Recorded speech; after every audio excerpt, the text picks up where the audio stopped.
left a good job in the city. They do it for the love of music and mutual dependence. Welcome to WatchMojo.com, and today we'll be counting down our picks for the top 10 musician couples.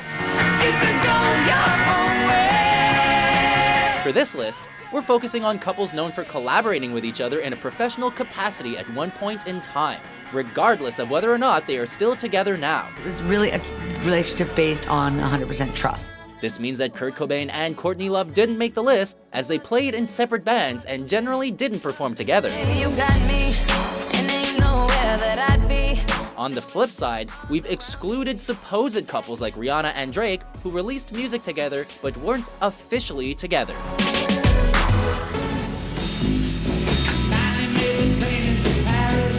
Number 10, John Lennon and Yoko Ono.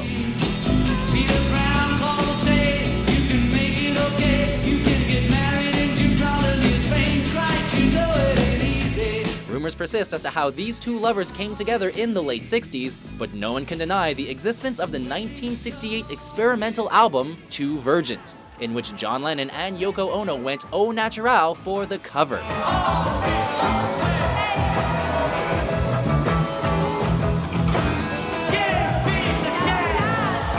As the Beatle drifted away from his bandmates, he resumed intense artistic endeavors with his Japanese counterpart, as they created their own philosophy known as Bagism, conducted bed-ins, and recorded the timeless Give Peace a Chance at Montreal's Queen Elizabeth Hotel.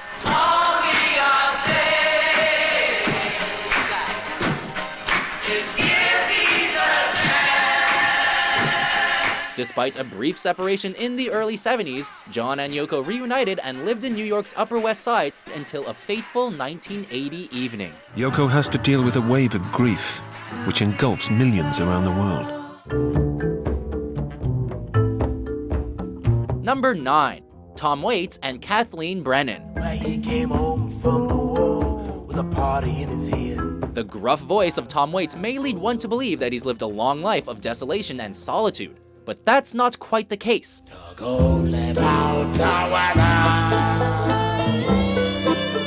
Back in the early 1980s, Kathleen Brennan worked for director Francis Ford Coppola, and when the film One from the Heart went into production, she met the film's composer, Tom Waits, at a New Year's Eve party.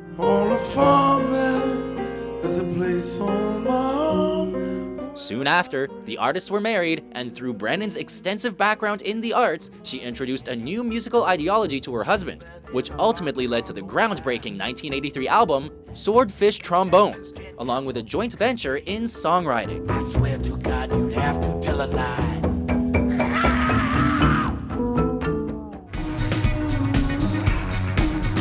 Number 8, Win Butler and Régine Chassaing.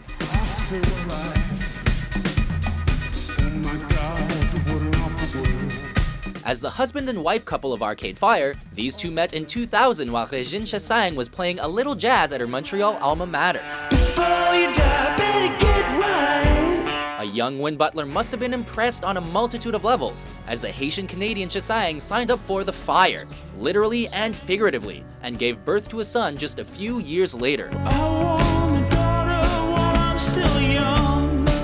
As the frontman of Arcade Fire, Win provides the theatrics, with Régine adding an ethnic touch on background vocals and a variety of instruments. As a result, the couple innovated a new indie sound. Don't wanna live in my father's house no more.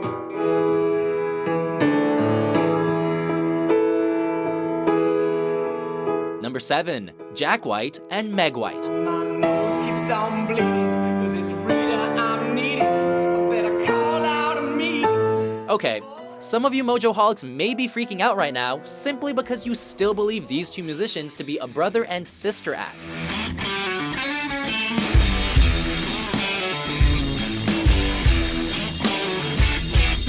In reality, however, Jack and Meg were married from 1996 to 2000.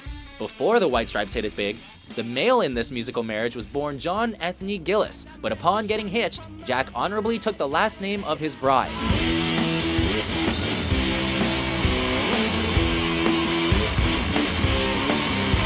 And so the former drummer introduced his wife to the trade, and they slowly rose to fame via their raw musical union, first as the chromatic king and queen of underground rock, and later as internationally renowned artists. Grab hold of me 'cause I'm your favorite fella. All the gun inside is vacancy. Hey.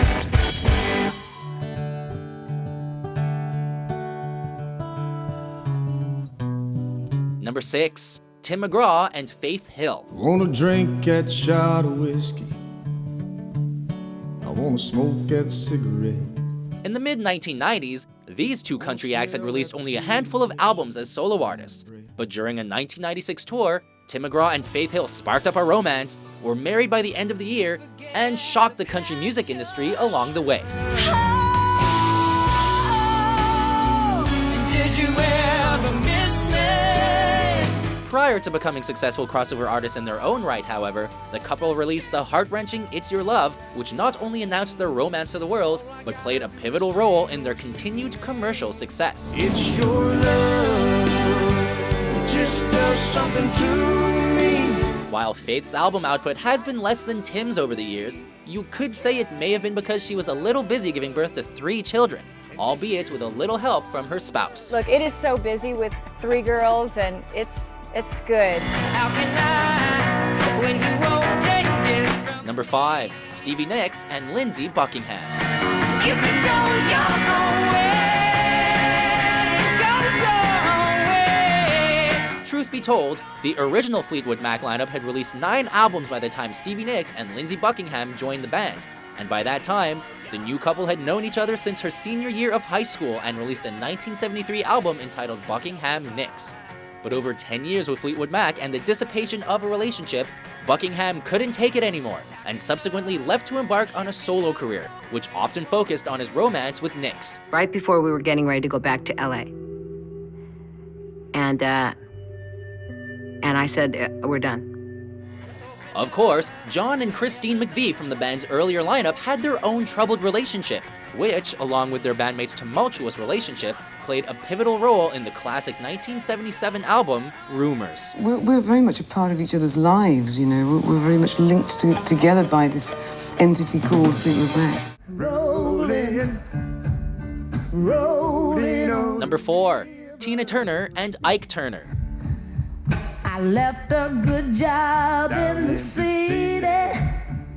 In 1958, an 18-year-old gal by the name of Anna Mae Bullock found herself transfixed by the lead singer of a local rock band, and that same year, she sang background under the name Little Ann on Ike Turner's box top. It wasn't long until young Anna Mae was pressured to adopt the name Tina Turner for a stage act, and by 1960, A Fool in Love became the couple's first Billboard hit.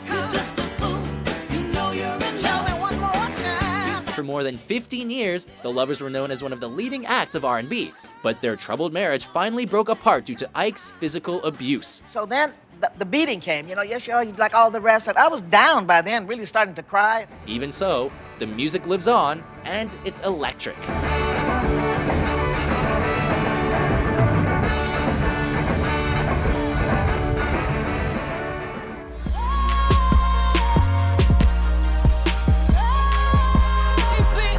Number 3. Jay-Z and Beyonce. I'm nice right now. Hold up. I do say it's the shit if I do say so myself. Truly a powerhouse couple of the digital age, these two artists found each other while they were still hustling their way to the top of their respective genres. Always 50-50 in relationships. In the early 2000s, with Hova already a respected solo artist and business mogul, he met Beyonce Knowles, the lead singer of Destiny's Child. Girl, I didn't know you could get down like that. Charlie, how your angels get down like that. And by 2002, the secretive couple turned heads with their collaborative effort on 03 Bonnie and Clyde. The 03 Bonnie and Clyde, Hope and B, Holla. And the next year, Beyonce released her sensational debut album, Dangerously in Love. Young B and the ROC, Jay and Bey wouldn't marry until 2008, but that union would solidify them as an unstoppable force across numerous pop culture platforms.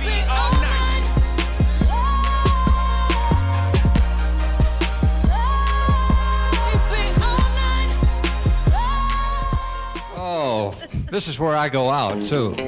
Number 2. Johnny Cash and June Carter Cash. We got married in a fever, hotter than a pepper's. As seen in the 2005 film Walk the Line, these two country artists had a storybook romance tinged with a bit of chaos. But then again, that was only part of the story. Yeah, I'm going to Jackson.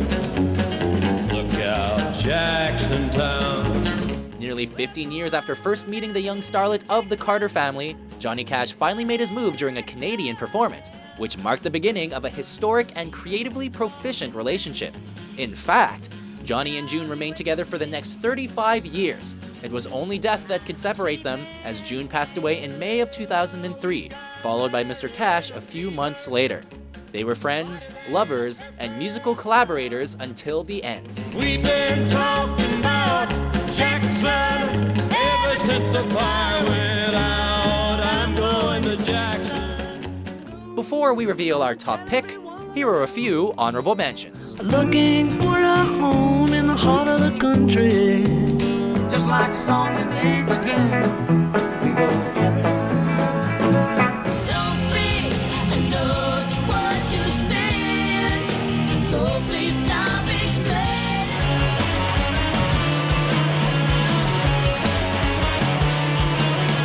There has got to be a way. Burning down the house. You're looking at two of the most sensational artists in the world of popular music. Number 1, Sonny Bono and Cherilyn Sarkisian, aka Sonny and Cher.